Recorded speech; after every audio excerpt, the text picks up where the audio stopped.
Alright everybody, welcome back to Armies on Parade. Today, I am flying solo because I am doing an actual Army on Parade review today. And by that, I mean I'm looking at the Guard Army, designed by myself and Marcus and Matt. And we got this commissioned last year and a half ago, by White Weasel Studios, which is a commissioning studio out of Spain. We'll put their website link in the description, and we're really happy with the way the army turned out.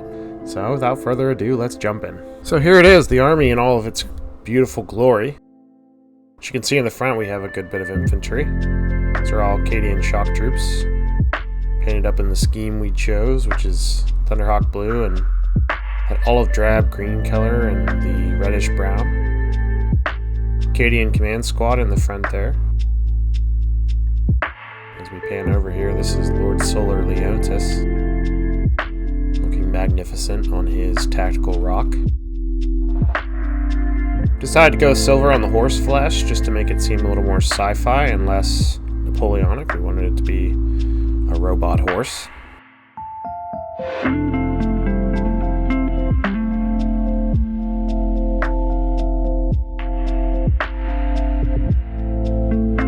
Great model. Spends a lot of time behind ruins, but whenever you do see him, he looks great.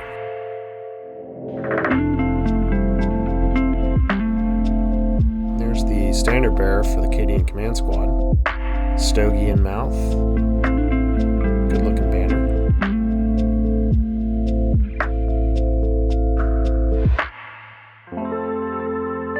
And of course I'm not sure if he's the company commander or whatever he is, but he's got some sweet battle damage on his face. One of my favorite models.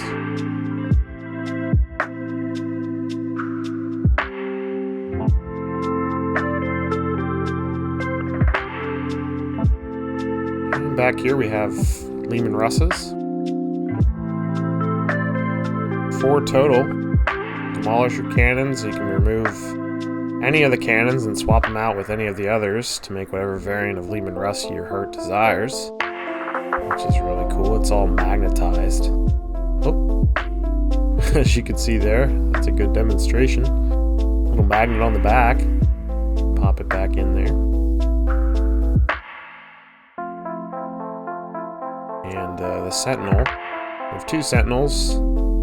Magnetized weapon options on these bad boys too. We ended up doing the bases ourselves. I think it was a little too pricey for us to go in on a basing on the army.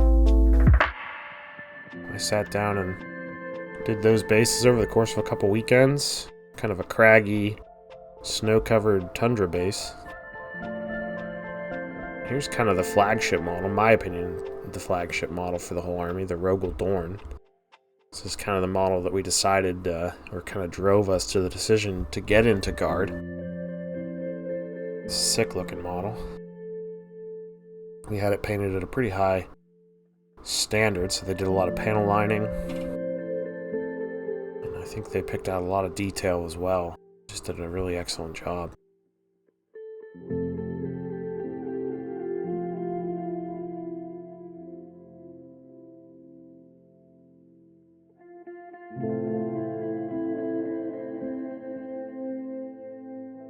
Couple more Lehman Russes over here, including a tank commander.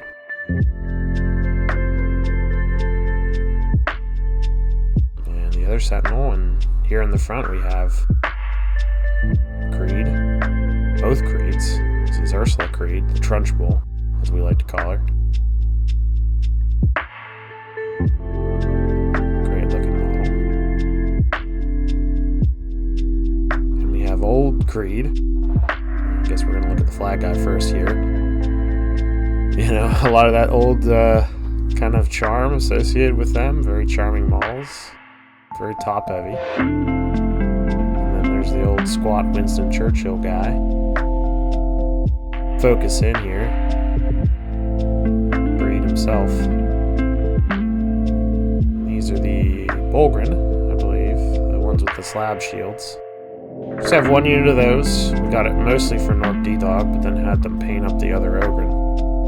I think only 2 of ours are based. I think we ran out of 40 mils to put them on. up using the 40 mil for something else. I don't recall. There's an Orc D-Dog. Looking dope.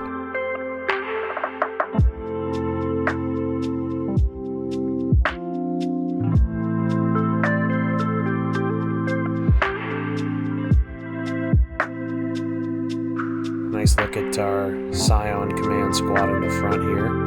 Our mustachioed Mega Men. Here's the Scion commander. He's got a glorious mustache, nice pose, good looking model. And of course the also mustachioed banner bearer for the squad.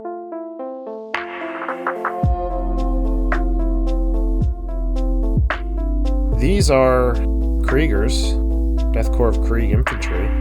We actually got those from our local shop as used models. Someone else painted those up, and they look fine. They match pretty well as long as they're based, the same as the rest of the army. And the rest of the Scions there, I believe we have 20 Scions. Ain't good enough in Orc here.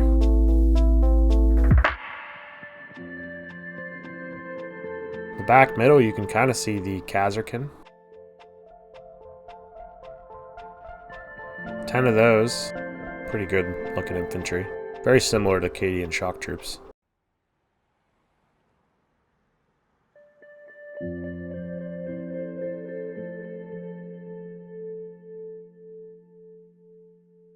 And of course we have an assassin.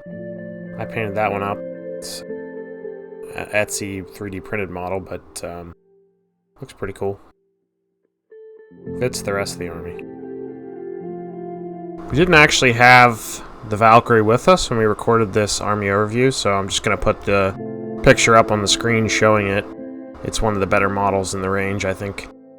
Both Matt and Marcus would say it's the centerpiece. So much so that Matt keeps it on his shelf, which is one of the reasons we didn't have it for this, but it did turn out really good, and it's a great model as well. And that's it. Thanks for watching. This has been Armies on Parade. Brief little rundown of the Astromilitary army that we own. If you like our content, please like and subscribe. Leave a comment. Thanks for watching. Catch you in the next one. Bye.